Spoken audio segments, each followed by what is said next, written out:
Hey, Julia, can we talk? What's up, mother-in-law? Well, it's not easy for me to say this, but I'm not exactly living a lavish life myself.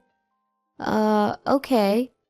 So I can't financially help you out anymore. Wait, help out? You're aware I'm living on a fixed income, right? I can't continue to assist you. Hold on, mother-in-law. What are you talking about? Huh? My name is Julia, a 27-year-old working woman. I met my husband Kevin through a mutual friend, and we got married after 1.5 years of dating. Kevin can get a bit carried away sometimes, but he's a fun-loving and kind person. The reason I wanted to marry him was that he values family very much. I want to take care of my mom, you know. She's getting on in years and I want to repay her for everything. Before we got married, Kevin often talked like this, making me see him as a wonderful, family-oriented person. When we got engaged, we visited Kevin's family home, and mother-in-law welcomed me warmly. I felt relieved seeing that she was exactly as Kevin had described. I am so thrilled you're becoming Kevin's wife, Julia. He's lucky to have such a wonderful woman. Mother-in-law has always been kind to me, even after we got married. If you're busy with work and can't manage the household, feel free to ask for help.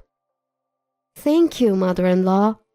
In-laws are a common issue for many, but between us, there's no tension or harassment. In fact, we have a very good relationship, like a real mother and daughter. However, after some time being married, something began to bother me.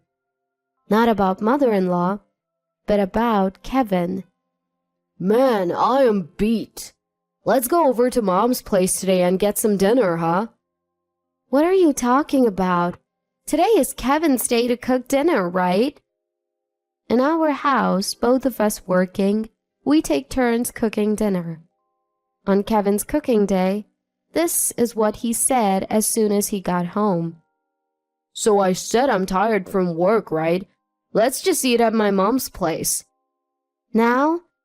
Isn't it a bit last minute? Won't it be a hassle? It's fine. Mom would love having us there. It makes things more lively. Kevin's mom, or mother-in-law as we call her, lives alone in a big house since my father-in-law passed away before we got married. Sure, having meals alone in that big house must feel a bit lonely. But isn't it pretty rude to just show up and expect to be fed? While it's one thing for Kevin to drop by whenever he wants, I feel uncomfortable imposing.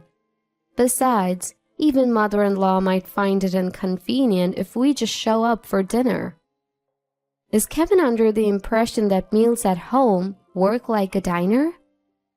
Hey, let's call ahead just to be sure. Why? I don't need to call my own house.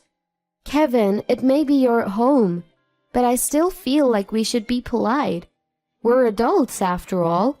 Even with family, there's a way to do things. Since I insisted, Kevin reluctantly called his home. She said it's fine. Really? She didn't say we're imposing? No, she didn't. Mom said, come on over. You worry too much, Julia. Kevin said this with such confidence that I decided to just go along with it for today. At the house, mother-in-law welcomed us with her usual warm smile. Welcome. Dinner's ready. Let's eat. Mother-in-law, isn't this a lot of food? Must have been hard to prepare all this. I got so happy to hear you're joining us for dinner. I might have overdone it. I'm sorry for dropping in unannounced, but this looks delicious. Let's eat. There's plenty, so make sure you eat a lot. See? Told you it would be fine. Mom's cooking is the best, right? Dig in, Julia. Saying this, Kevin casually opened a beer from the fridge. That's rich coming from you, I thought as I enjoyed mother-in-law's cooking. So, does it suit your taste? Mother-in-law, everything is delicious. I'd love to make this at home. Would you teach me? Oh, how wonderful to hear. Let's cook together next time. Thank you. I'm looking forward to it. In reality, mother-in-law's cooking was absolutely delicious and full of homey warmth. Thanks to her generous hospitality, our spontaneous dinner turned out to be quite enjoyable. A few days after our last visit, my husband suggested eating at his mom's place again. We just went the other day. We shouldn't impose so often. It's fine. I called ahead this time. You did? Yeah, I told her we'd be coming over today. What? Today's your turn to make dinner, isn't it? Are you planning to skip your duty? No, I'm not slacking off. If we go to my mom's, there'll be food ready. That counts, right? You're just pawning off the work on her. That's not fair to her. I was unsettled by my husband's selfish reasoning. But since my mother-in-law had already prepared a meal, we couldn't let it go to waste. Feeling guilty, I went with him to visit his family home. Sorry for dropping by so frequently, Mom. Don't worry, I'm happy to help out when you're in a pinch. The thing is, we weren't really in a pinch. If anyone was, it was my husband. He probably found cooking a hassle and relied on his mom to bail him out. I couldn't say anything, feeling guilty towards my mother-in-law. After that, my husband got used to dodging his cooking duties. Most of the nights he was supposed to cook, we ended up at his mom's. She always welcomed us with delicious food. By the third visit, I felt we needed to make a change. It's great that we go to your mom's, but it's not fair to keep letting her treat us. We should at least say thank you properly. How? Let's at least cover the cost of ingredients. She enjoys doing it. Why would she need money? Still, it adds up. It's the least we can do.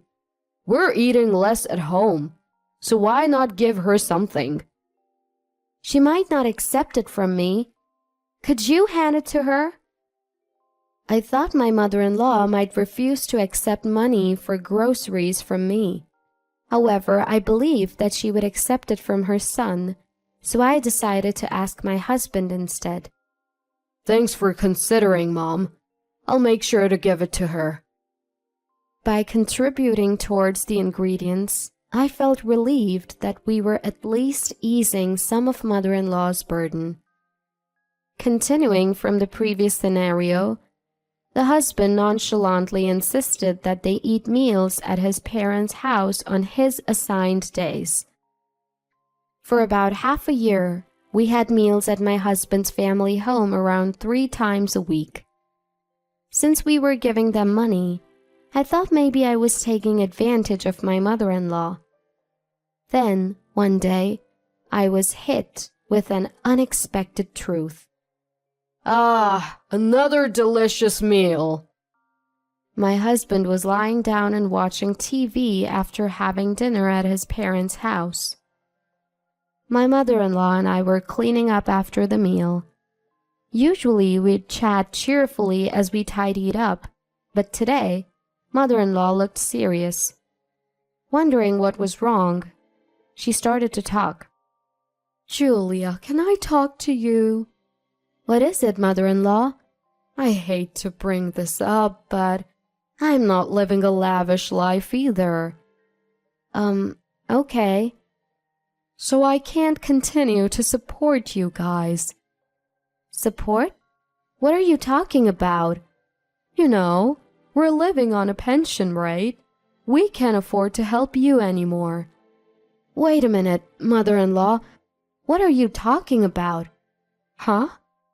You come over for meals and we're giving you money because you said times are tough, right? We don't have much from our pension.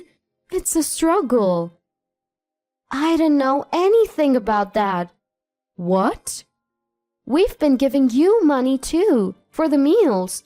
We thought it would at least cover the groceries, and we gave the money to Kevin. Groceries?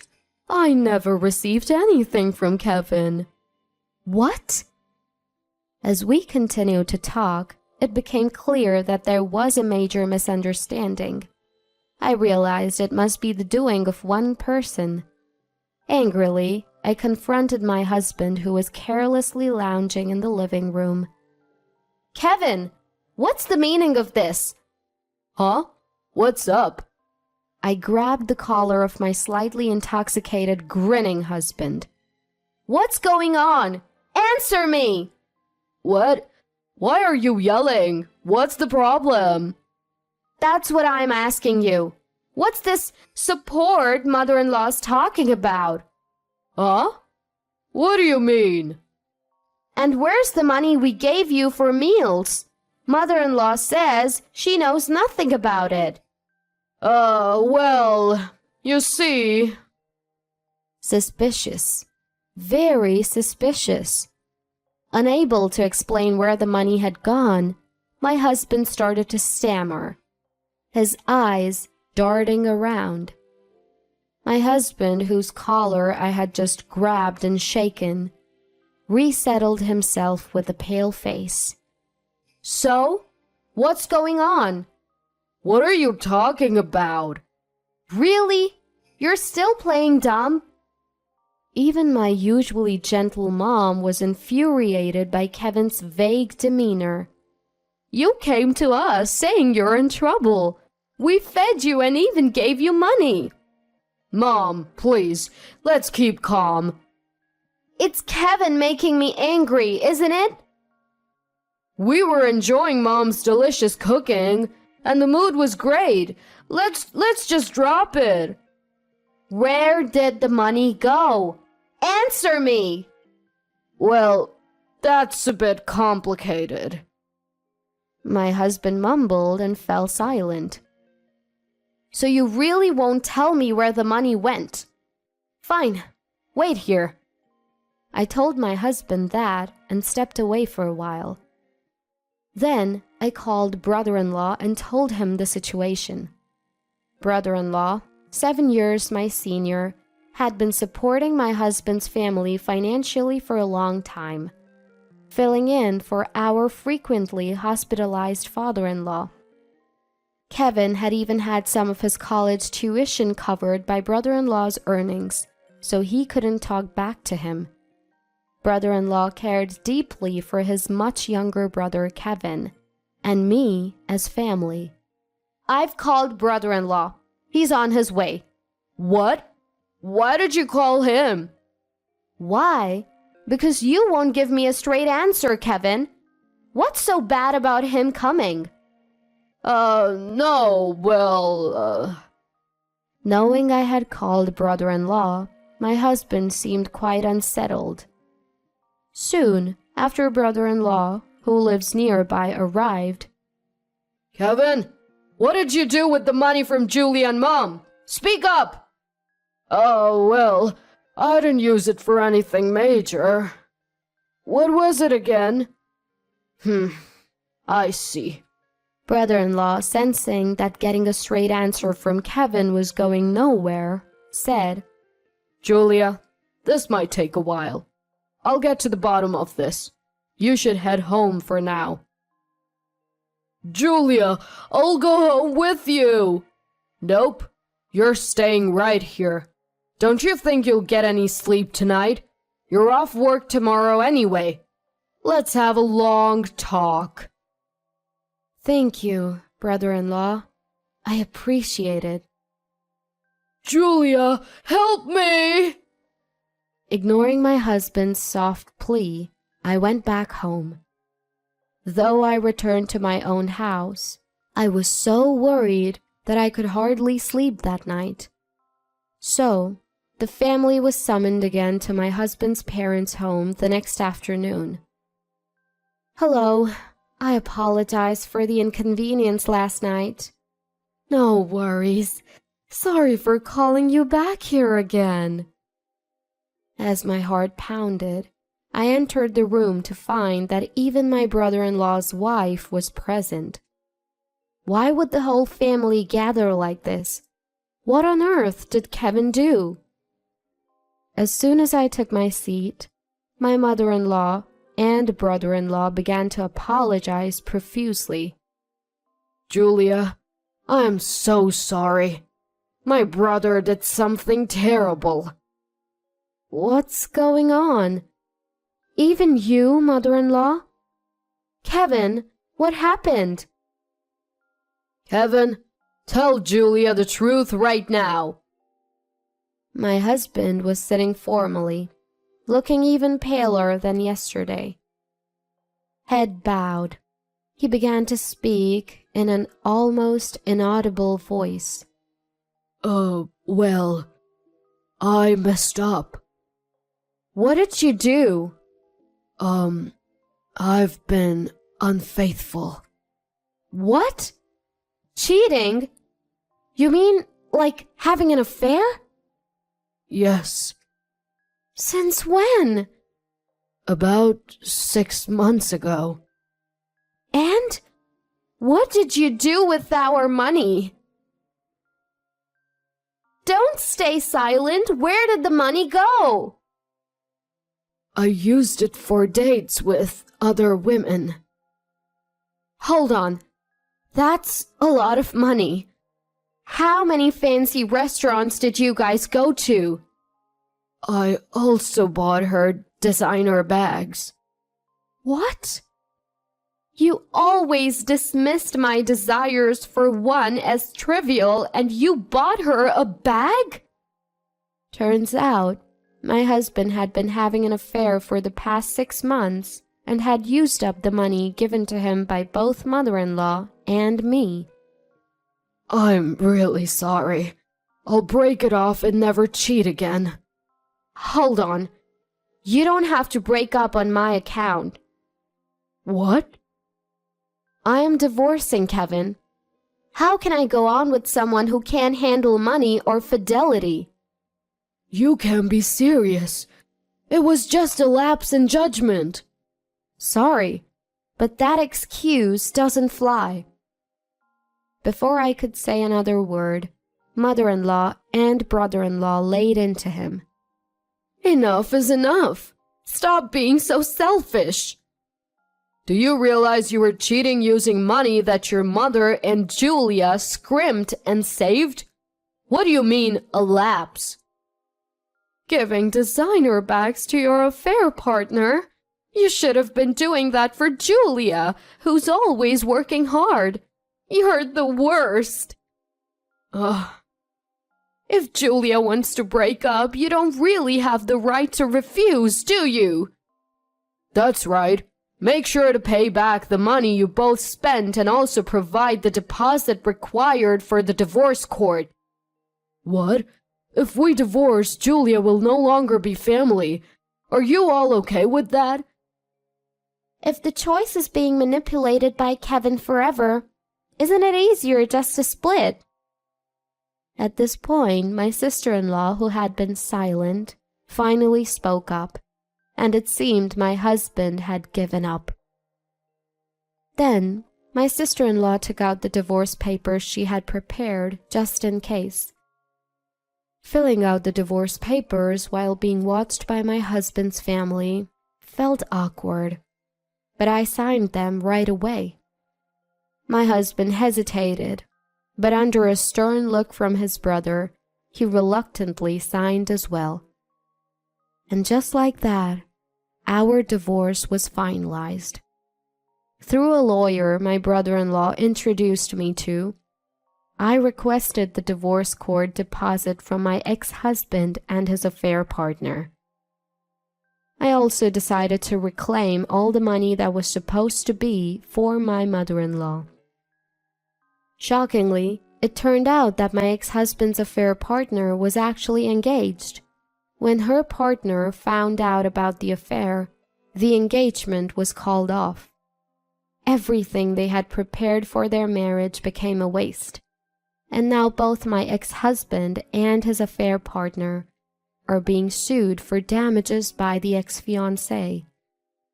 My ex-husband, who is now burdened with a significant amount of debt for the divorce court deposit, was forcibly sent back to his parents' home. His salary is being managed by my responsible sister-in-law to ensure the repayment of the divorce court deposit. Currently, he only gets a paltry $10 for lunch and shuttles between his home and workplace. He seems to be grumbling about his miserable life, but he brought this upon himself. Having an affair with someone else's money is despicable. There's no other way to put it. He spent all that money on his affair partners, but it wasn't his money to begin with. So complaining about it is pointless. As for me, I've moved to a new apartment and am enjoying a stress-free life.